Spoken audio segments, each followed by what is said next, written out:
Жаратылыстың басталуы. Адам атаның қиссасынан бұрын ғаламзаттың жаратылысы жайында қысқаша мағлұмат беріп кетейік. Барлық жаратылысты жоқтан бар етіп Аллах тағала жаратты. Аллах тағаладан өзгенің барлығы жаратылған мақлұқ. Барлық жаратылыс Аллах тағаланың басқаруында. Құранда бұл туралы Аллах барлық нәрсенің жаратушысы, әрі ол әрбір нәрсені сақтаушы деп келеді. Әбу Хурайра, Аллах оған разы болсын, Аллах елшісі саллаллаху алейхи уассалам қолымнан ұстап, Аллах топырақты сенбі күні жаратты, тауларды жексенбі күні жаратты, ал ағаштарды дүйсенбі күні жаратты. Жағымсыз нәрселерді, зарарлы нәрселер, аурулар, жаралар сейсенбі күні жаратты. Ал жарықты сәрсенбі күні жаратты, жануарларды бейсенбі күні жаратты. Ал адамды алейхиссалам жұма күні асыр уақытынан кейін жаратты. Ол жұма күннің соңғы сағаттарының бірінде асыр мен түннің арасында жаратылған ең соңғы жаратылыс деді деген. Аллах тағала адамды алейхиссалам жаратудың алдында періштелерді жаратты.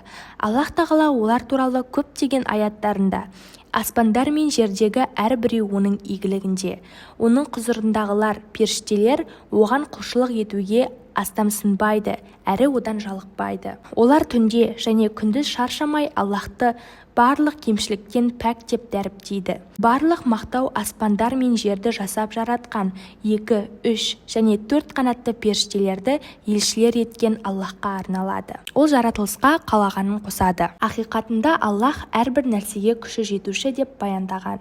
Пайғамбарымыздың саллаллаху алейхи уассалам періштелер нұрдан жаратылды, жын оттан жаратылды. Ал адам сендерге Құранда сипатталған нәрседен жаратылды дегенін Айша анамыз Аллах оған разы болсын жеткізген. Демек, періштелерден соң жындар жаратылған, ал олардың жаратылысына негіз болған нәрсе от еді. Бұл туралы көптеген аят хадистер бар. Рахман сүресінде Аллах жынды оттың жалынынан жаратты делінген. Сондай-ақ Құран кәрімде мені оттан жараттың деп іблістің айтқаны баяндалады. Бұл мәселе Құран кәрімнің және бір жерінде жынды да бұрын түтінсіз оттан жаратқан едік деген аятпен бекітіле түседі. Ібліс оған Аллахтың лағынеті болсын, жын тайпасынан еді. Аллах тағала Мұхаммед сол уақытта періштелерге адамға сәжде қылыңдар деген едік. Іблістен басқа періштелер сәжде қылды. Ол ібліс жыннан еді деген. Хасан әл-Басридің пікіріне сүйенсек, ібліс бір сәтте періште болмаған. Өйткені періштелер нұрдан жаратылды, ал ібліс оттан жаратылған.